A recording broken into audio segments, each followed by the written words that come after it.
Good evening and welcome to the Hedberg Public Library. We are happy to welcome Wisconsin's very own Poet Laureate, Bruce Dethlefsen, to Janesville tonight to help us celebrate National Poetry Month. Bruce was appointed as Wisconsin's State Poet Laureate by former Governor Jim Doyle, based on the recommendation of the Poet Laureate Commission of Wisconsin. The commission makes its recommendation as the result of a highly competitive process. Bruce has published 3 books of poetry and has been published in countless journals of poetry. He is the recipient of several distinguished poetry prizes. He spends much of his time coaching, teaching, leading workshops, and judging poetry throughout Wisconsin. This evening, Bruce will begin by reading some of his works and sharing information about the craft of writing poetry. After that, we will enjoy listening to poetry written by area residents. We will close the program with a few more comments from Bruce. And now, please help me welcome Bruce Dethlefsen.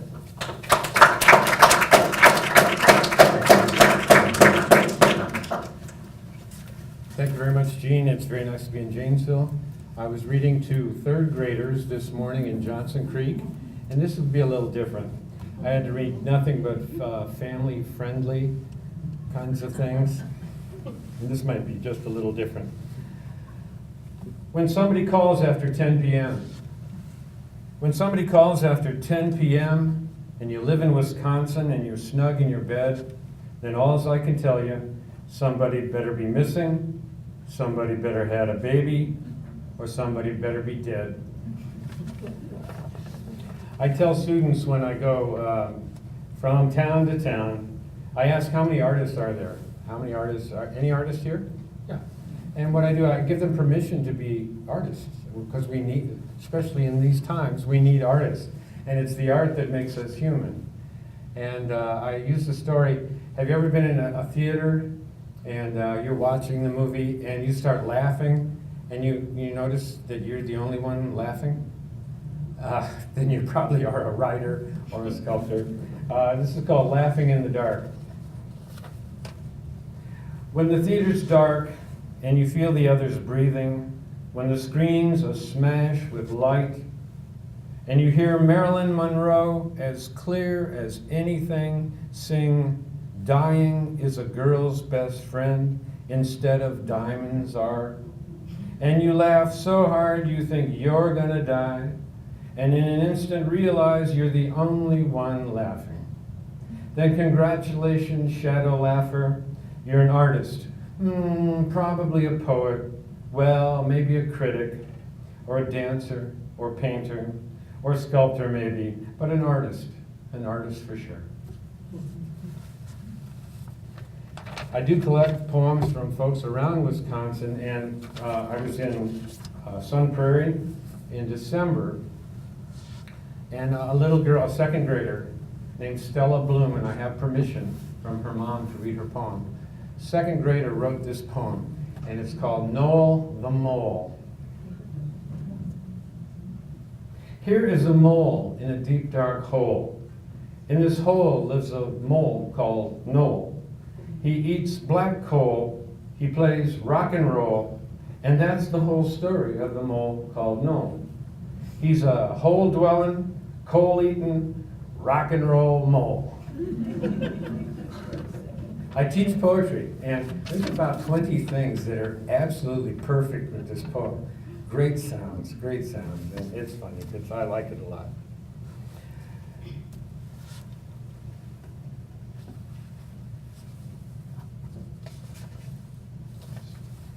Just finding my place. I used to be a school administrator, and my office looked out onto the playground. And on Earth's shortest day, which is December 21st, dark at 3 o'clock in the afternoon, it takes about 15 minutes for the teachers to dress the kids up before they go out and play, with the suits and the caps and the boots and the mittens and the scarves. And I always thought they looked like astronauts. And so I wrote this about them. Astronauts. At the far recesses of space and third grade on Earth's shortest day, the astronauts shuffle out into the moonscape playground and seem to lift off as snowflakes fall, rising up to the sky, bouncing weightless against each other, dodging comets, ducking asteroids, independent of the mothership and mission control, in extravehicular activity, boots kicking moon dust, mittens sifting starlight, astronauts, bundled up and bound to explore free-floating, unfettered, the universe untethered, at least until the bell rings.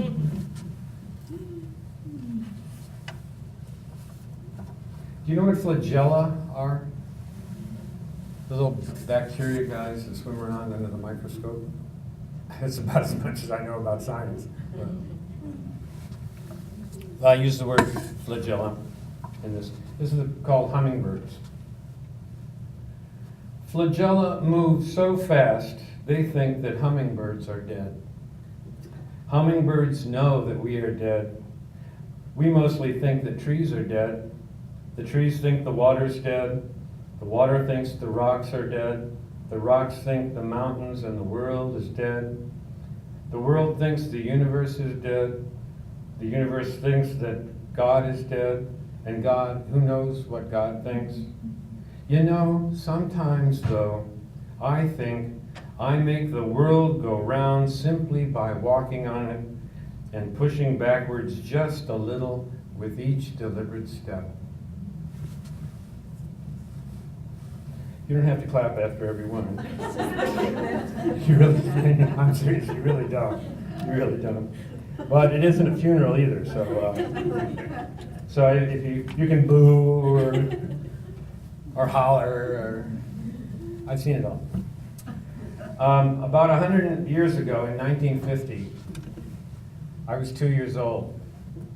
And this is a short story about my mom and my family. 1950. At night, my mother bathed me in a white tub, scrubbed me with white soap, rubbed me in a white towel, hugged and plugged me into pajamas and the white sheets, an act so kind, so common, it barely even happened. I went to public school. I grew up in Kansas City, Missouri. If you live in St. Louis, it's Missouri. So you can always tell which side of the state you're in. Public school, this was about kindergarten. Now very often poets say, well, this is a true story, and that's supposed to make it a better poem. But all poets are liars. They really are. But this is a true story. Kindergarten.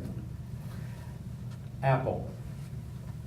In public school, my kindergarten teacher, Miss Smoots, was colorless and starched, always dressed in black and white, not quite as beautiful as Margaret Hamilton in the opening segment of The Wizard of Oz, but close.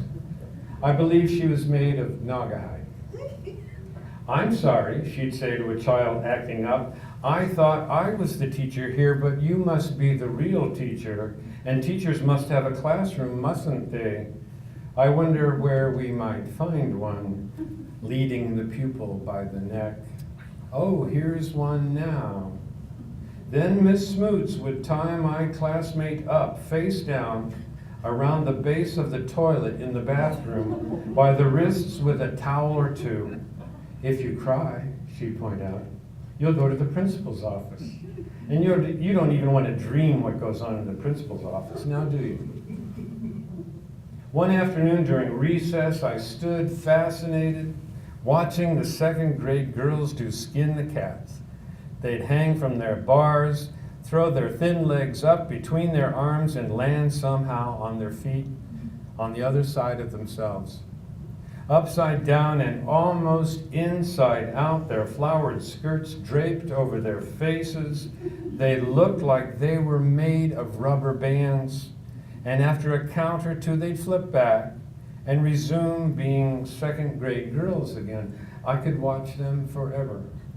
But in a moment, I was torn from the scene, pulled by my ear, and marched back to the classroom, I know what you were looking at, Miss Smoot said. Sit here and put your head down on the table for the rest of the day. Think about what you did. Think hard. And then she stormed off, muttering something about pink bare legs and white panties, pink bare legs and white panties. I never told my folks. The next day, I think I remember staring at the empty bars at recess and watching an apple with a bite out of it roll down the asphalt past me from the jungle gym. As it bounced by in a blur, I saw the hazy pink and white of it tumbling over and over. There were many complaints about Miss Smoots, and I heard she'd been called to the principal's office. I'm not sure what happened there, but I remember that soon girls were no longer allowed to do skin the cats. Miss Smoots must have been a real teacher. I learned so much from her. Now every time I watch The Wizard of Oz, and I don't have to think hard about this, my favorite part is when, right before the colors bloom, that house comes down with that thud.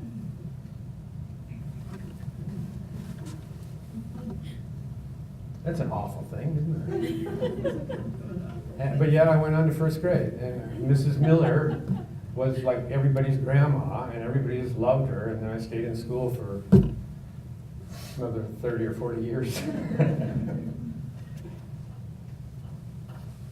My son was crazy about cars. When he was 14, he owned 2 cars. He couldn't drive.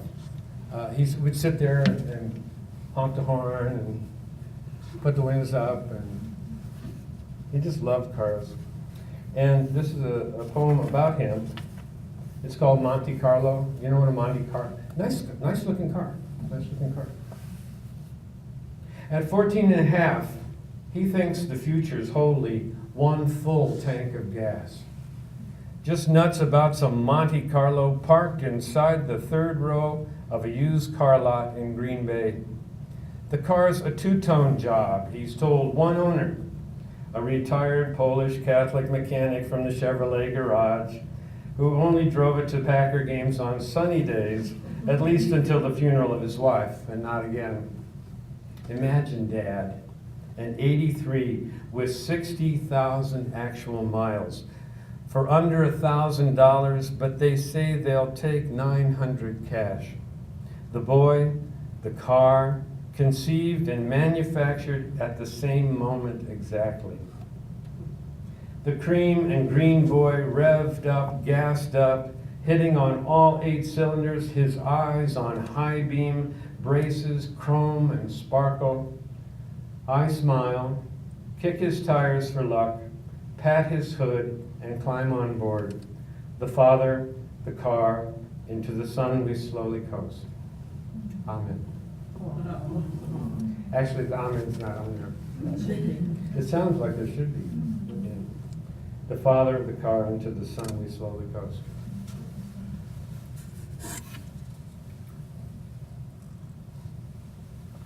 I love librarians. I love Eugene. I was a librarian. And we had readings every month. Poets would come in, or short story writers, and a lot of people showed up, and they just loved it. I was able to go to Guatemala and Honduras to help set up libraries. Teaching people how to be librarians who've never been in a library. When they got the books, they put them in order of size. You know, you wanted a book on animal husbandry. Sounds good to you, right? And so, well, how big is it? They said, and it didn't work, so they had a meeting. And in the meeting, they figured, well, we have to do this a different way. So they decided to put them in order by color. And so the red and the pink and the green. And that didn't work very well. So we taught them the Dewey Decimal System. And in Honduras, they actually hand carved the shelves. I mean, it's just absolutely gorgeous. And we put the books up, and they kept falling over. And I was trying to, any of you speak Spanish? Do you know the word for bookend? I don't think there is a word for bookend because they never had enough books to fall over. And I'm trying to get this across, and one kid runs, he goes, amigo de pie. I said, he runs outside and he brings back a big rock. And he puts up there, and the books stay up. And I'm thinking, amigo de pie. And he explains, it means friend of the foot. So if your car is parked on a hill, you always put the rock under the tire, which saves your foot. Okay. Well, anyway, we looked, and they looked beautiful because there was these browns and grays and all these lovely rocks and this hand carved. And they looked at it and they said, aburrido, how boring. And so I said, what do you want to do? He says, we need color. And so they took all the rocks out and they painted each rock pink, yellow, green, purple. Okay, it's a cultural difference. Okay? And they put them up and it was garish and horrible. And they said, that's absolutely beautiful. And I said, yes, it is. It's absolutely beautiful. But I'm getting away from my reading here, but that's okay. Also, every small town in Guatemala and Honduras has a plaza, el centro, the downtown. The vendors are there, the three-legged dogs are there, the clowns are there, and the children of the street are there. Los niños de la calle. I don't know how those kids survive. And I wrote this about them. It's called White Stallions. The children of the street must see themselves in the greasy puddles of the forenoon, in the sundown storefront windows, in the luster of the shoes they shine. Must see themselves in the reflection of a customer's sunglasses, in the tears of the old women, in the shadow of the bus. The children of the street must see themselves flying purple kites on sunny beaches, dining with the family after church, riding white stallions. The children of the street must see themselves.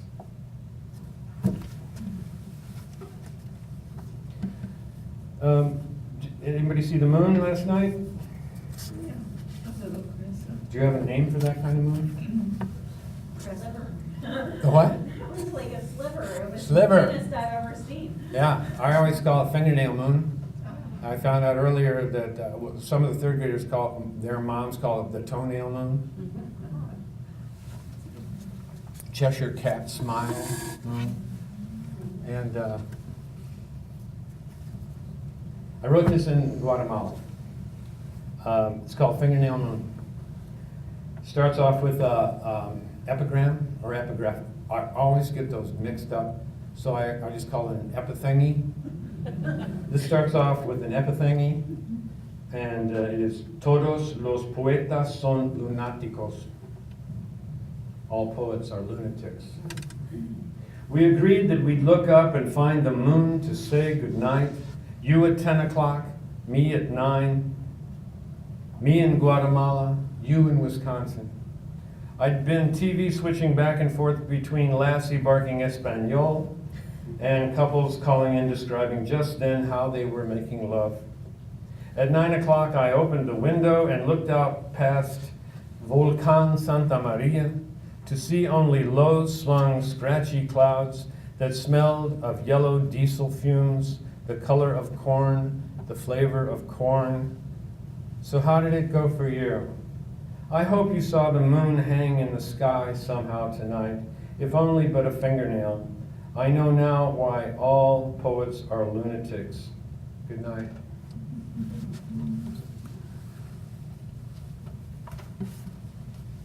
I garden.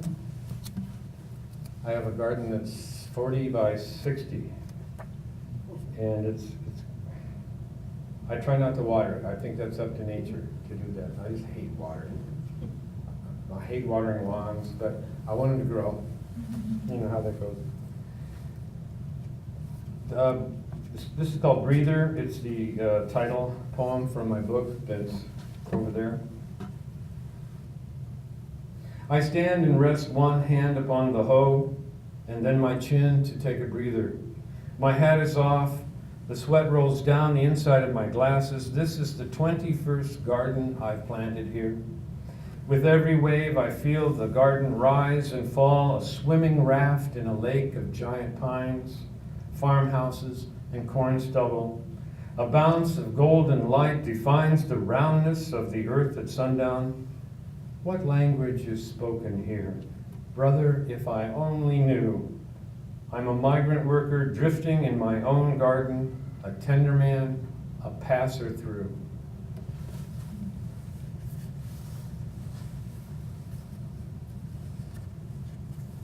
Were you ever threatened as a child with the boogeyman? Or the guy who lives in the closet or whatever? I was at UW Baraboo the other night and I read this poem. I asked that, and she said that a girl said, well, the girl, she's 22 years old probably, what about the snakes in the carpet? I said, what about the snakes in the carpet? And it said, my dad said if we didn't do things right, that the snakes would come out of the carpet, and they knew when you went to sleep. They knew right when you went to sleep. And I'm thinking, why use the big gun? Imagine what she could have been. Anyway, we were threatened. My mother, bless her heart, raised 3 boys. I think that should be sainthood in any religion. We were uppity, lippy, and too smart for our own good. And we were told that. She threatened us with the hot dog man. The hot dog man. The hot dog man will take anything to make his hot dogs out of. Oh. My dad was a grocer and a butcher. And this guy was real. With his little cart. She threatened to sell us to the hot dog man. I had my chance, Mom whispered. The hot dog man takes anything. He'd cart you off, no questions asked. In summer, my mother, having had it up to here again with us 3 boys, would run away from home. We wouldn't notice for an hour or so until we got hungry or thought, oh no, this time she might be gone for good. She'd walk around the block a time or two. We saw her sitting on the corner curb, her legs stretched out across the sewer grate, holding her face in both her hands to cry. It was embarrassing to have the neighbors see her sadding there. I was one elected to collect her, say we're sorry, ask forgiveness, tell her whatever it took, whatever we did, we wouldn't do again, promise. I'd take her hand and bring her home. One of us would hug her, one would clean his room, I'd do the dishes. For the rest of the day, we put away our wooden swords, our wounding words. We gave her peace, we gave her quiet. And when tomorrow came and we resumed the awful evil that boys do, I'd look around from time to make sure she remained. We boys are grown, our mothers gone for good. Yet no one knows what really goes inside those hot dogs. So I look out for the man who asks no questions. I listen for that jangle of his cart.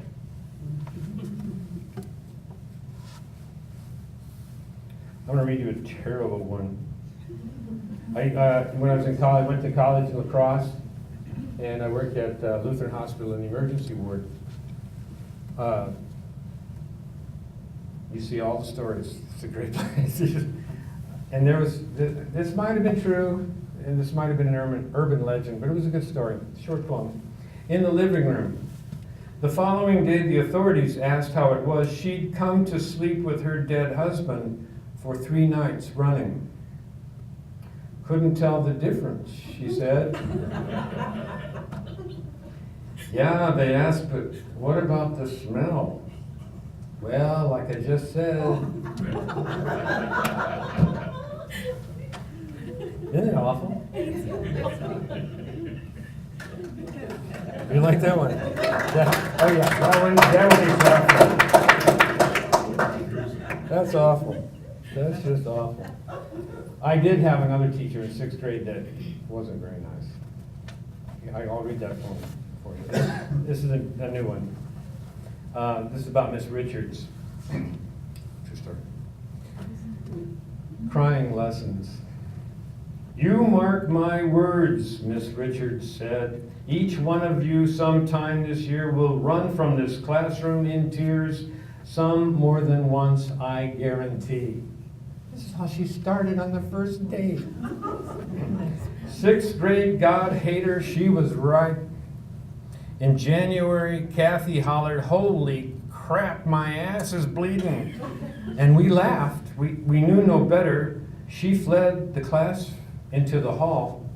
In February, Fred called Joan a whore. We heard the choking whimpers through the door. He does or doesn't like me anymore. You're way too fat, too short to be my friend. The pimples, the erection, the divorce, his dad, her mom ain't coming home again. In March, the wadded Kleenex which she stored to fill her bra inside her blouse popped out. Lorraine was mortified. She and the popcorn stopped and dropped and rolled across the floor. One by each, by everyone, we all succumbed. Stubbornly, I made it to late April. I had the flu and knew I would throw up. Linda sat in front of me. Her long blonde hair from time to time would spill across my desk. I couldn't help it, and I thought it best to vomit down the inside of my sweater. I felt better right away, but fatally embarrassed. I made for the door, my tears like April rain. With permission from Miss Richards, I had cried. At her funeral decades later, how I tried. A little anger in there? Maybe a little anger. A couple more. First day for shorts. Seems appropriate. The first day for shorts. Maybe Saturday. Maybe. Too long this winter skin. Too hot this day in May. Here, new liver spots. There, the hair is missing from my legs at 61. An ancient age when I was young. Hello, knees, the both of you. The sun, the breeze, it's warm once more.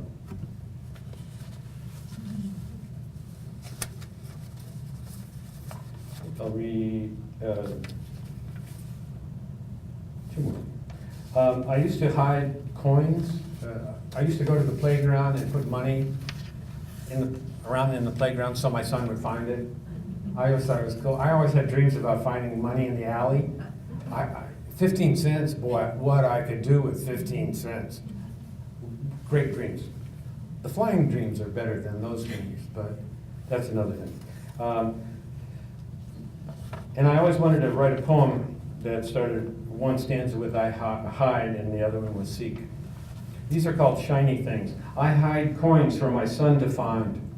Drop nickels round the playground swing, seed quarters under sawdust by the slide, place dimes beside the whirl-a-wheel. I act surprised when he discovers a penny along the wood chip trail, delight in the excitement on his face, his lucky smile, finding unexpected shiny things. I seek objects that shine, collect and hold them in my hands, assorted coins that shimmer, crows so bright they start the fire burning in the sky. My son, his brilliant eyes, I turn them in the light, then hide them in my heart.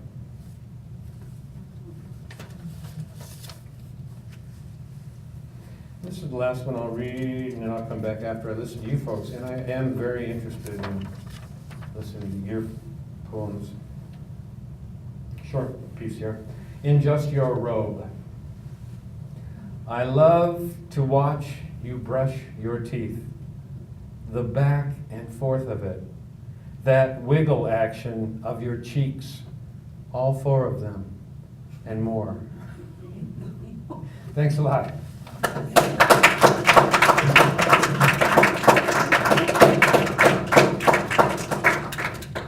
Did I offend anyone?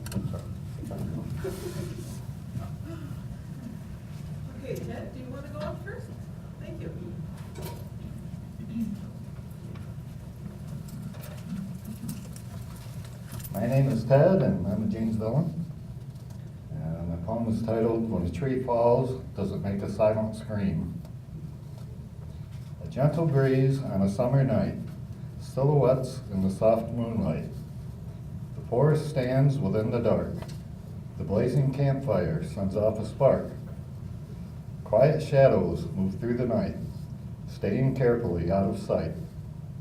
I watch as the darkness fades away into the warming glow of a bright new day. Dawning light drenches the morning still as the sun rises over the woodland hill. I look out over a sea of green. The tranquil grove is so serene. I listen to the country peace as all my tensions begin to release. Then I am troubled by a disturbing thought concerning this land which God has wrought. I sit and I begin to fear that man's invasion is drawing near. They will destroy the woods and fell the trees, crush the land and pollute the seas. They'll bring buildings and pavement and cars, shopping malls and sushi bars. Someday all this beauty may be gone, and you'll only know of it in poem and in song. Mankind destroys the world without even a care, cutting down peaceful sentinels who cleanse the mind as they do the air. God created this world for us to enjoy, and we throw it away like a broken toy. I watch with dreaded certainty for them to appear, as I glance at nature's bounty, and I shed a silent tear. I look upon this untouched land, waiting for man's deadly hand. And then this last part is actually a Cree-American Indian prophecy. Only after the last tree has been cut down, only after the last fish has been caught, only after the last river has been poisoned, then will you find that money cannot be eaten. Thank you.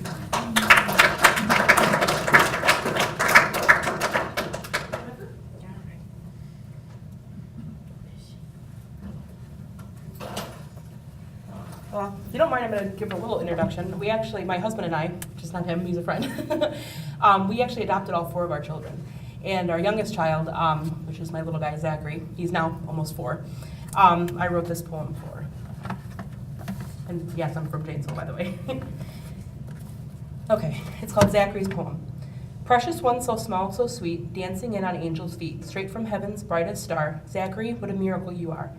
This tiny boy was sent from heaven above to fill our hearts with happiness and touch our lives with love. God must have known that we'd do our best to give our precious baby love, and he'd take care of the rest.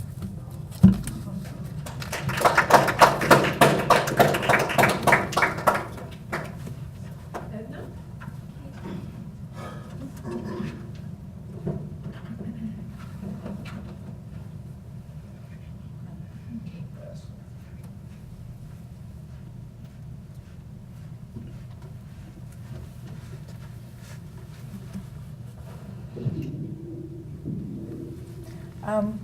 Before I begin, I have a question. I want to know, is the plural of haiku? Yes. Thank you. So I have 4 haiku. Sand ribbon patterns etched upon shoreline canvas, swept away by the breakers.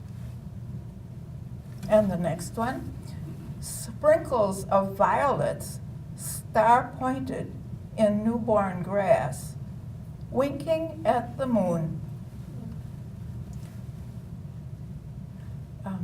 And the next one is, gossiping schoolgirls whisper succulent secrets, knives in their pockets. And the last one, opal calm of dawn, shattered in raucous attack, crows invade morning. Thank you. Oh, I didn't fill what my name was. Oh, please do. Okay, my name is Edna Thorpe, and most of you probably have seen me one time or another. Oh, you certainly can, thank you. Just because we're on camera. Well, yeah, Otherwise, I'm not polite. oh, no, I'm glad to know that. My name is Brooke. I'm from Janesville, and I'm with the writers group. I wrote this poem when I found out that my brother was going to be going off to war. So it was kind of inspired like that. It's a little longer, so bear with me.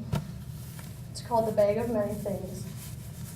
Take upon your shoulder a bag of many things and haul it along the sandy path that leads to almost nothing, following in the footsteps you thought you'd never take of the brave in our country who are blessed upon their graves. And as you go down farther, your footsteps start to drag, so you stop in the dusty heat to empty part of your bag. First comes out your homeland, a place you'd never leave, but on this journey it must go, it's something you cannot keep. So you gather up your things and continue on your way, hoping someone might soon pass and find your treasure that lay. You gaze ahead to see what's afar, something that's in view, and to your surprise you find a guy who's dropped his homeland too. Growing weary from your travels, you'd like to take a rest, but if you stop you'll fall behind, so to continue would be best. So you drop your bag once again to lighten up your load and say goodbye to the friends you once knew back at home.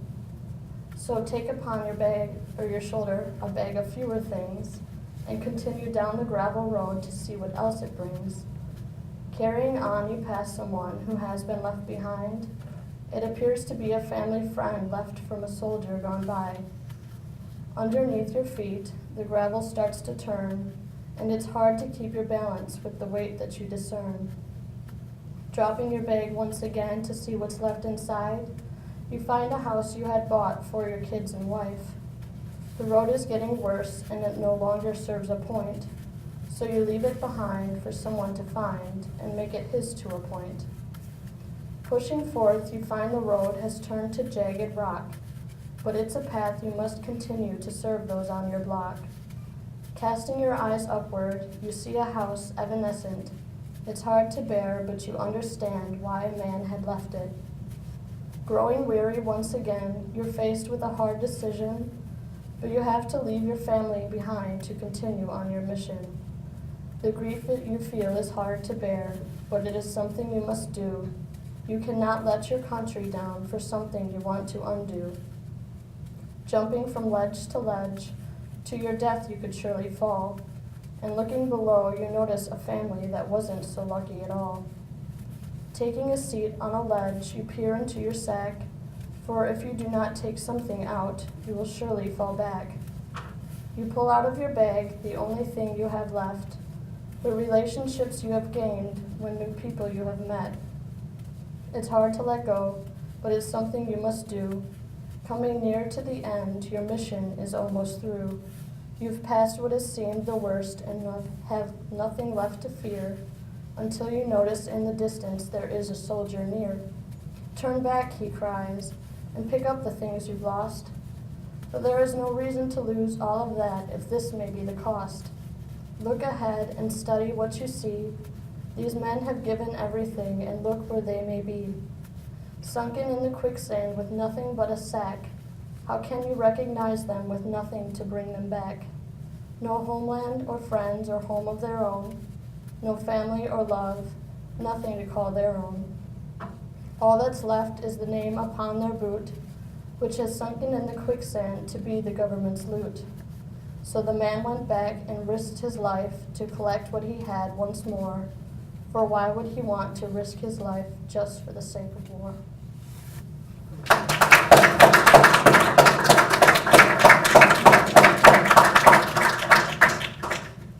Mary?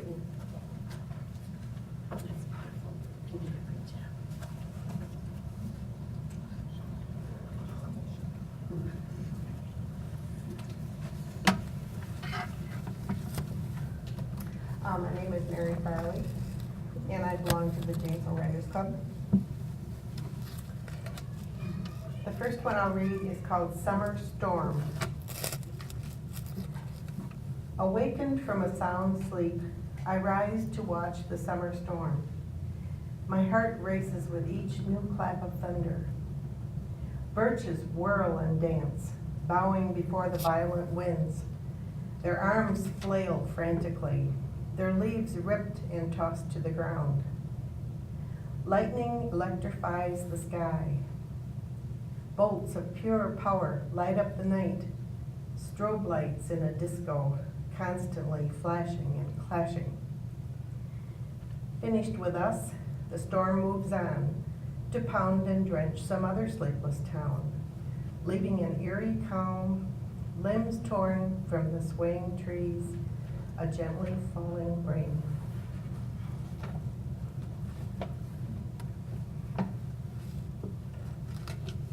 This one I don't read too often because a lot of people say they don't get it. So I'm going to give it a different name and call it 4th of July. Free verse explodes into the sky when the pyrotechnic muse scribbles a poem onto his ebony slate. He alliterates with bangs and booms and tries his hand at assonance with fizzywigs and whirligigs. Oohs and ahs punctuate the air while his fleeting wispy verse blows off into neverwhere. His imagery is pure delight. His meter booms, his stanzas bang and pierce the dark fantastically. And just when it seems the last rhyme has split the sky, this wizard bard finds in his bag of tricks 1,000 fluorescent explosions. Reveling in hyperbole, he saves the best for last.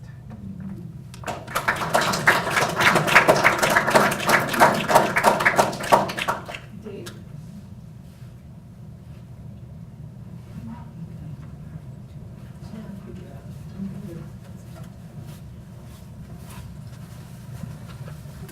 I'm Dave Larson from Milton. I belonged here for 20 years, pushing 20 years, and I'm not so prolific, so I'm really not a poet yet, but that's what I want to be, give me another life or two, and I will be one. This is my poem for tonight.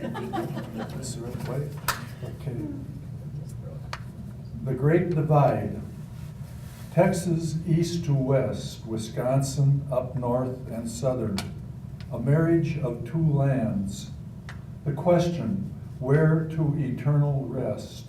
Deep freeze or oven? Or both, half between summer in Wisconsin, winter in Texas.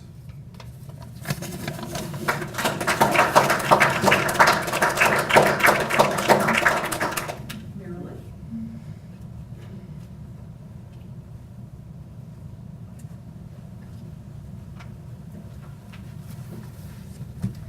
I'm Marilyn, and I'm from Edgerton, and I am a member of the Janesville Area Writers Group. And this first poem is dedicated to my son, whom I lost 2 years ago this month. If only it would rain.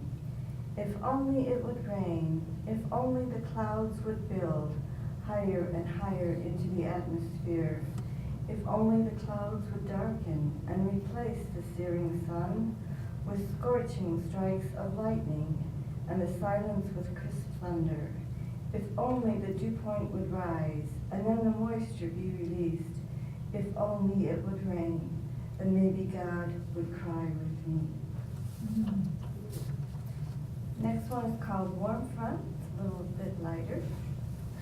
I wandered in a fog, blind to love, with a spirit low in a swirl of despair. You were on the horizon. A warm front met a cold, creating a turbulence I'd never known. Like a quick Chinook wind, you warmed my heart and my soul, melted my core, and swept me away.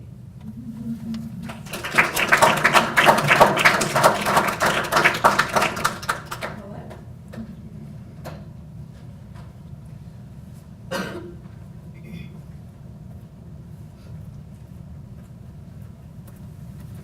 Paulette Davis, and I live in Janesville. Thank you for this opportunity to read my poetry. My first one was written to my grandson when he was a baby, and now he's 10 years old, so it's a little old. No tummy tucks or facelifts for this old granny, thank you ma'am. No liposuction, race reduction, or instruction to a slimmer gram. I'm happy with my saggy, sassy self just the way I am. I'm a granny, and I like me, and I wouldn't change a single day. Because my little grandson, Ian, loves me anyway. My soggy jowl he holds and he captures in his tiny fists as my wrinkled smile gathers and smooches into his favorite kiss. My middle-aged tubby tummy is a cushion for his back as he wriggles and he giggles and he cuddles into this old granny's lap. My flabby, hanging arms are too sexy in a sleepless top, but he loves them like a pillow as we both gently rock. And I lull him to sleep with my aging, grating timeless songs, but he doesn't care. He listens, relaxes, and dozes right where he belongs. He doesn't judge this book by its cracked, decrepit cover, but sneaks into Granny's heart to make him his pampered lover. For Granny's eyes can sparkle as her laughter tingles in his ear and her ancient hug evaporates each and every silent tear.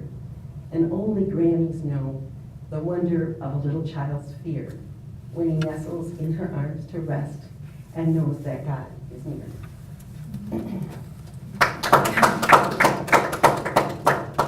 Sorry, I'm still kind of reacting to some of your more poignant poems as well. I can lower this just a little bit.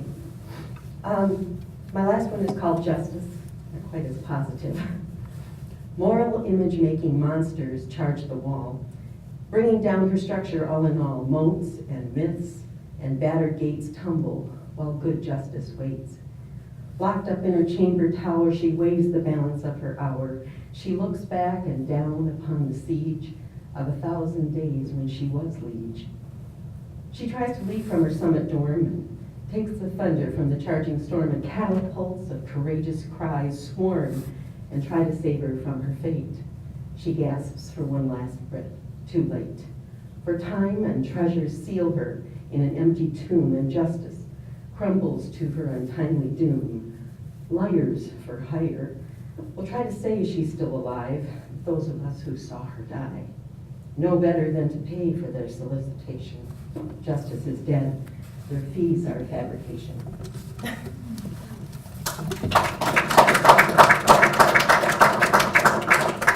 James?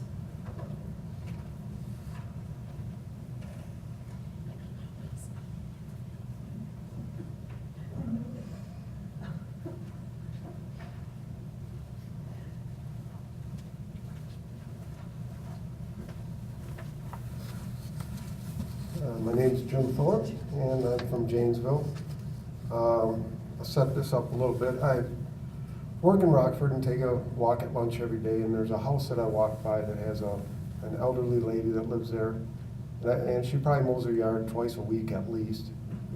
And when I go by, she's mowing her yard, we wave, and in her garage there's a car parked there, of course a practical white car, and next to it there's a car that's covered up. I believe it's a car. I've never seen it. I don't believe it's ever moved in the 11 years I've walked by there, and I don't believe the cover's ever been taken off of it. But that is what inspired this poem, is that covered up, whatever it is. And this is called Red Convertible. The sun was beating down as I walked up to her house, while a summer morning broke in the heartland of the South. I would learn to play piano before my friends were out of bed. When they stopped by for some football, I'd be practicing instead. She saw something in me that I couldn't see myself and pushed my lessons harder than with anybody else. She kept a set of country music books, especially for me. The hour for my lesson would turn into 2 or 3. She taught me how to play and she taught me how to sing. I could really feel the music and got lost in everything. Sometimes I'd catch her staring at a picture on the wall of a handsome gray-haired man in a red convertible. She knew me and my mama struggled to get by, so she let me mow her lawn and sent me home with pecan pie. or some extra from her garden when I helped her pull the weeds. Little things that I could earn that would help fulfill our needs. The years all passed beneath us like the blacktop of the road. We always kept in touch, no matter where I'd go. When I was home, I'd stop to see her, and I'd play a song or three from that set of country music books she kept around for me. A distant look would cloud her eyes, and she'd wipe away the tears, saying she hadn't heard those songs for far too many years, since her husband had serenaded her 20 years ago that fall. He was a handsome gray-haired man in that red convertible. I was 1,000 miles away when Mama broke the news that my teacher was home dying, and there wasn't time to lose. I finally joined her family grieving, and as we sat around her bed, she pulled me close and whispered, "There's something in the shed." There was crying from her children while the coroner was called. I left them all alone as I walked out and down the hall. I sat out on the porch swing remembering pie and lemonade, and the lessons learned through life, and debts that never are repaid. She moved across the porch, slowly turned toward me and smiled, floated down along the walk, and at the street she paused a while. It slowly came in focus. I saw her laughing, sitting tall, next to a handsome gray-haired man in a red convertible. I stepped out on the lawn, into the shed beside the fence. As I opened up the doors, it all started making sense. Covered in the middle, its 4 tires met the dirt. A rusted red convertible, but I knew what it was worth. Her family fought each other over things she left behind, but her will had clearly stated that that car was to be mine. The lawyer signed the title and I got to bring it home. I pounded and I painted and I polished up the chrome. The engine has a throaty roar and idles smooth as glass. Seasons come and seasons go while years are racing past. I notice as I'm driving and traffic slows down to a crawl that the mirror shows a gray-haired man in a red convertible. We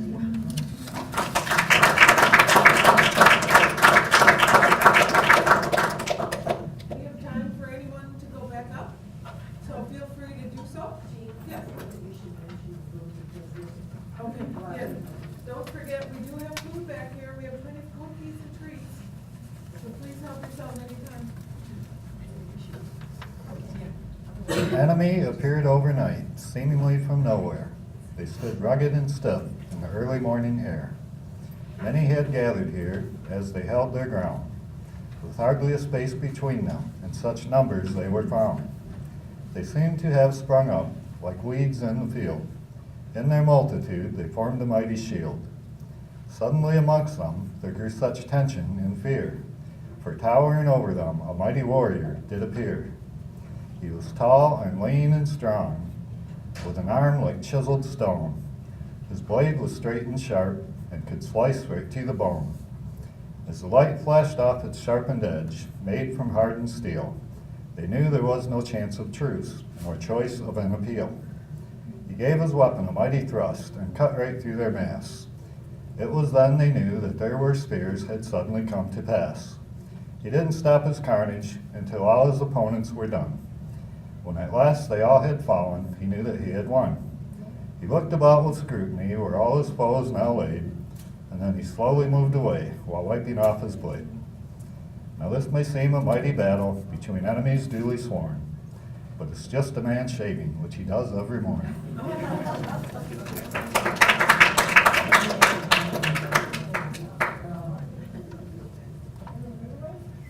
I was just requested to read this one. It's called I-90. Hurtling down the freeway at insane speeds, I hope that the drivers around me are alert and minding their driving. But they're all deep in their little worlds, eating, talking into tiny phones. I want to shout at them, pay attention. Cars weave in and out of the lanes like shuttles, plying between the warp and the woof, or like football players dodging tacklers. Wheels hum and thrum on the pavement, producing a sense of enormous monotony. I try to hear a song in their hypnotic whirl. Speed limit signs stand mute at the edge, ignored like advice from a concerned parent, while drivers scan mirrors for unmarked squads. Finally, my exit is in view, and I drop out of the race. I reach my finish line safely, and I hope everyone else does too.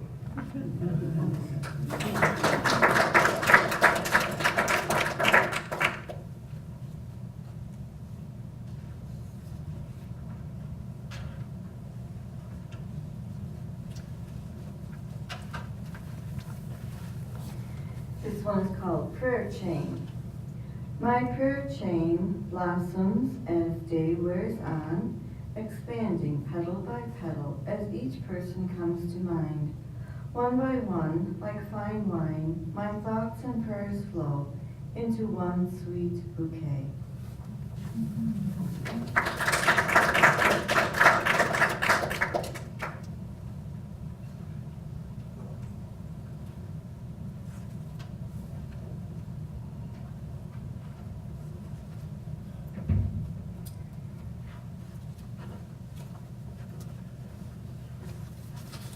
Got two short ones that are pet related. The first one is called Stupid Cat. The cat, the stupid cat, walks by me through my living room as though she has some place to go, as though she has a purpose. And then she passes through the sun's beam. She stops, oblivious to the places she must go, oblivious to a purpose. She lies down in the sun's warmth and falls asleep. Turns out, the cat is not so stupid. Okay, and this is the other type of pet we have. This one's called the poop scooper. Heavy fog of moist March air melts the snow and lying there, layers deep in frozen pile, decaying heaps of doggy bile. Glacial archaeological dig. Snow came too fast to clean the yard. Layers of turds on the boulevard. Man with trowel over stoops, collecting little piles of poop. Anticipate approaching spring. Breeze blows mild and songbirds sing. Sidewalks bustle, rabbits yawn, while I scoop poop out in my lawn.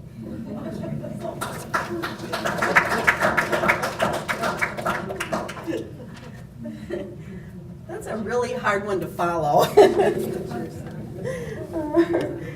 Candlelight. Any food tastes better. Anyone looks better. Lasting love lingers longer by candlelight. Put it in the dining room, in the den, or near the groom, in the silence, or with a tune. On the table or the mantle, nothing makes a scandal quite like candlelight. Quiet suppers at 8, staying up really late. Even our fateful inner sight is better by candlelight. A story's told with greater flair, hymns rise up everywhere, memories filter through the air by candlelight. The flickering makes the world just know. The flames of fortune seem to show. The curvaceous and the courageous grow more mellow in the incomparable and insightful candle glow. Spooky tales hold more fright, shadows waver in the night. Evening songs whisper love's delight by the chattering, flattering candlelight. And when my days are out of view, then my heart need but review the scented time-spent memories of candlelight and you.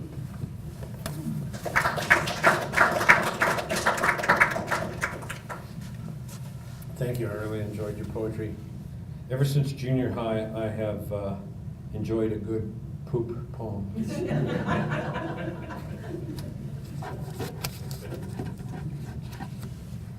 I know 6th graders, I would just love that.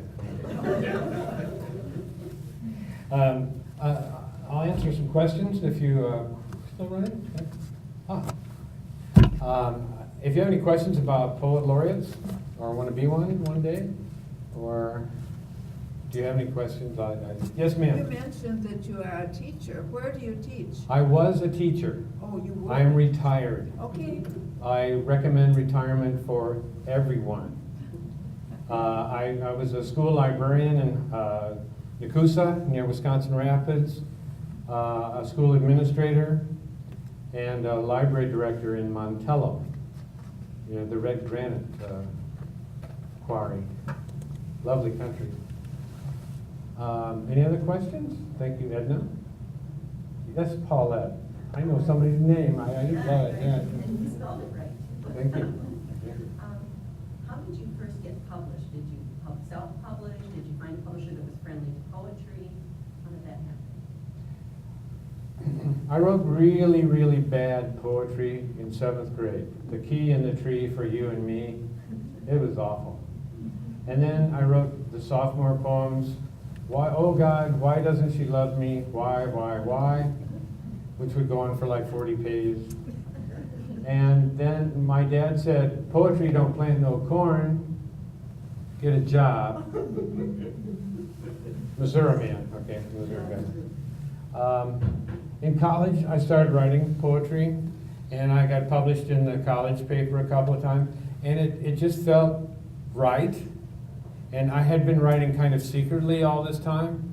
I'd like to say that writing poetry is a good way to meet women. I mean, it really is. It really is, if for no other reason. And it's not the reason I do it, but it's okay. Then I didn't write for some time, and a writer in resident, an artist in resident, came to our school. David Steingass. You know David Steingass? Yes. Wonderful, wonderful man. Came to our school, and I just sat in with the teachers, and we were talking about poetry.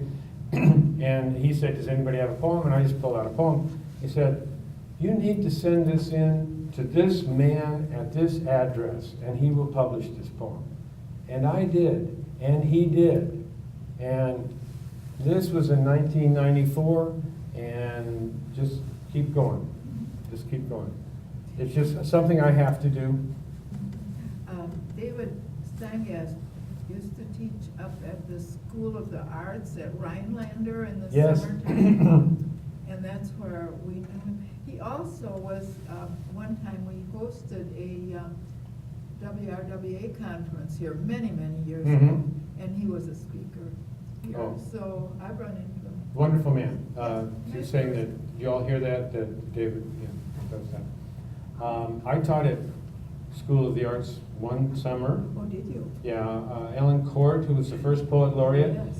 was pretty desperately ill about 4 years I ago. remember that. Yeah, and I took over the class. It was a wonderful experience, and I'd gone up there myself. If you want to write, hang around with writers. If you want to bowl better, join a bowling team.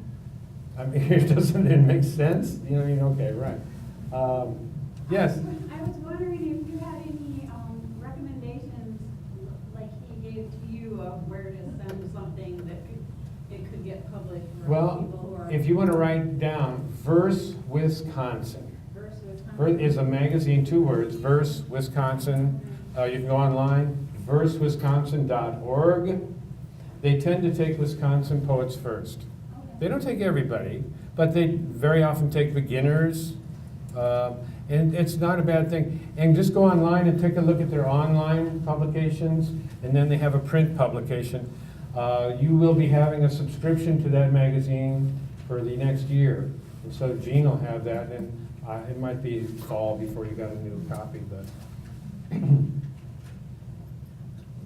otherwise, you can publish yourself. You can make your little booklets, Stinkos or whatever the name. I really can't right now. I'm unemployed and have no unemployment. So that's a little beyond my range. We'll make 2 books and really short ones. And then get them out there, or give them to the library, or stand on the corner. I mean, stand on the corner. Get it out there. Who's going to stop you? the poetry police, they have bigger fish to fry. Yes? When you teach poetry to a class, do you teach free verse, rhyming, all the different forms of poetry?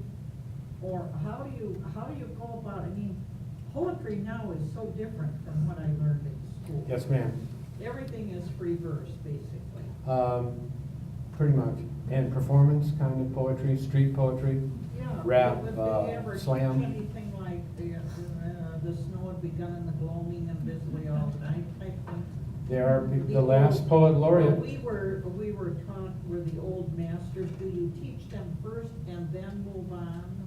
It depends on what people want. Do they want to have a survey of poetry, or do they just want to make their poetry better? I ask them what they want to do. What do you want to do with this? Do you want me to talk about titles, about line length? Do you want me to talk about images? Do you want me to ask the old show me, don't tell me? I read the poem about my mom sitting on the sewer grate. I didn't tell you she was sad, but I tried to paint the picture. Words aren't very good when you're trying to explain something, but they're pretty much all we have. So you want to, I tell people, if you want to write, read everything. Read everything. And keep your antenna up. Or sit on the couch with that net, and the poems go by all the time, and you can catch them. Or they flow by in the Rock River, and get your toe in there. Well, not right now, because it's probably dangerous, but on a nice August day, it would be good. Wherever you are, what do you want to do? And then I just try to, not fix it, but try to give them ideas. I don't have the answers, and when I critique somebody's poem, I say, here are some suggestions. Try them. If they work for you, great. If they don't, a couple of people made suggestions to me today about slowing down between poems so people can think about them. And it's wonderful advice. It really, really is. And I'm very shy, believe it or not. I'm the shyest kid on the block. And when I read my poems, I can be stentorian because I have faith in them. But when I make these offhand comments, I mumble. And so I have to work on that. And everybody has to work on something. Everybody's somewhere on that line. You know? And there's always a faster gun in town. You're not going to be the best. But sometimes you just do it for yourself. It's just for the art, the creativity. It's the humanness of the arts that's so essential, I believe. I'm talking a lot here, but yeah. Dave. I'm going to risk a certain kind of question or elicit some comments on people that would like to publish, but now I'm thinking instead of someone that may want to produce something at very minimum cost and sell that on her own, if it's possible. I'm saying that because I have a client that was at my desk last night that's an artist that's somewhat unemployed, has wonderful art, but to get it produced and to try to sell it is so enormous, yes. Such an enormous cost and such a thin sliver of profit. And it came to mind just during the night about an ex-sister-in-law of mine who is an artist and does calendars. Now her art is very, very worthy of more than just what's in a calendar. But by putting it in a calendar, it's marketable and she can make some money on it. And I don't know how many she could sell, but she could market them sell them at a pretty good price. I'm thinking of something just as simple as a spiral, plastic spiral notebook. Absolutely. Published, produced, all except the cover, produced on a copy machine. And instead of having a self-help printer print a book for you that sells for $16 and you get $1 for it.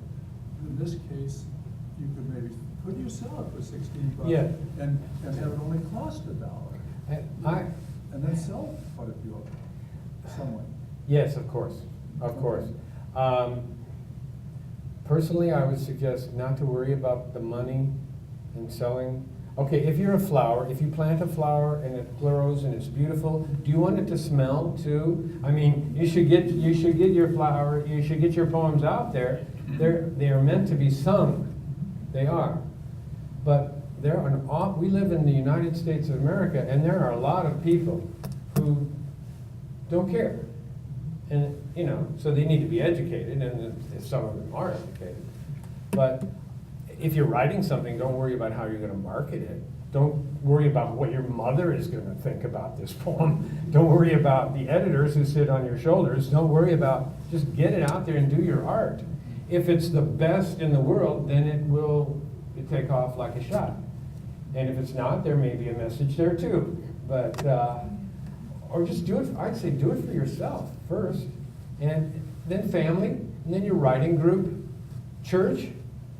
Write little things for the church bulletin. There are all kinds of, people are dying to have writers and things written.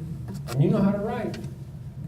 That's quite a skill. I go on and on. Maybe another question? Yes, ma'am. Do you believe that if you write the best poem in the world, it's going to find its own way to the whole world, or that isn't necessarily true? It's not necessarily You have to true. market it, because if you put it in a drawer, nobody's ever going to see it, maybe 10 years, 100 years after you're gone. You're absolutely right. You're absolutely right. So But, marketing, I think, is one of the biggest problems that writers and probably artists too have. it's a whole different business than sitting down there and creating. That's It's a right. whole different business. And it's the part I don't like. That's right, and that's a lot, I think many artists do not. Right. I don't want to be bothered with that, Yeah. you know? So many songs. The best songs were never on the radio. Only a tenth of the songs, the most beautiful songs ever made it, because it's who they knew in the recording industry and the marketing to get out there. And nobody even knows how to pay for songs anymore, or how to pay the artist. Yes? I just wanted you to go into being a poet laureate. Okay. I was born a small child in a cabin which I helped my father to build. That's an old joke. It's an honor to be poet laureate. I may be the last poet laureate appointed by a governor. The commission has been, we are homeless. We are homeless at this point. But there are hopes that we'll join, like the Academy of Arts and Science and Letters. They have their own money, private donations, and so that might work out. Nobody's going to stop me from being poet laureate, but you apply, and then you're interviewed. And I may not be the best poet, but I was the one chosen from those people who applied. And it's mostly retired people who have the chance to get out there. But just think, if there are no more poet laureates appointed, you'll be poet laureate forever. Forever. You'll see me up here every day until you get sick. Any other questions? I have a couple more that I want to read. I visited Senate Middle School. You remember Max Sennett? Keystone Cops? I asked the kids that. You know, what's a phonograph? You know, well, anyway. But it must be at some other Senate. And I talked to 8th graders, and I talked to 6th graders. And 8th graders will ask you questions about being a poet. They'll say, how come you use that metaphor? Or how come you don't use punctuation? Or how come you likened the foot of the gazelle to the arm of the gibbon? You know, I mean, 8th graders will ask you that. And, you know, and 6th graders, bless their hearts, will ask you, do you have a dog? And what's your favorite color? And there's really it's a wonderful, wonderful difference. So after I listened to one 6th grader, she asked a question, I wrote this poem. It's called Wealthy. After my reading, a very serious 6th grade girl asked me if I was wealthy. Well, I said, I have $22 in my wallet right now. My purple truck has 235,000 miles on it. I'm wearing clean and mended clothes. I'll sleep in a warm bed tonight. I've got my health, my hands, my eyes, my family and friends who love me, and I can come here to Senate Middle School to read poetry to you guys for free. So yes, I'm very wealthy. Wealthy indeed.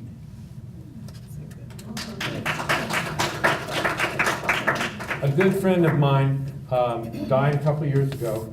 She was a docent, a guide at Chicago Art Institute. Her name was Denise. She was a sculptor. She knew everything about art history, fascinating woman. She would come to our poetry readings, never wrote any poems, but always was a great audience member. Poets need good audiences, you know. She died, and her husband asked me to write something for her funeral. I don't exactly write things on demand, but I tried, and this is what I came up with. It's called Artists, for Denise, Artists. We chase the moon too hard sometimes and stumble in the stars. The sparkle blinds us, we trip and tumble down, we suffocate in stardust, drown in floodlight, and still we recreate. We sing, we write, we dance, we paint, we one more time in space ourselves remake. Return, retune. Gracefully we rise again, we're artists, grateful for another dreadful chance to chase the moon. Thank you very much. I really appreciate being here.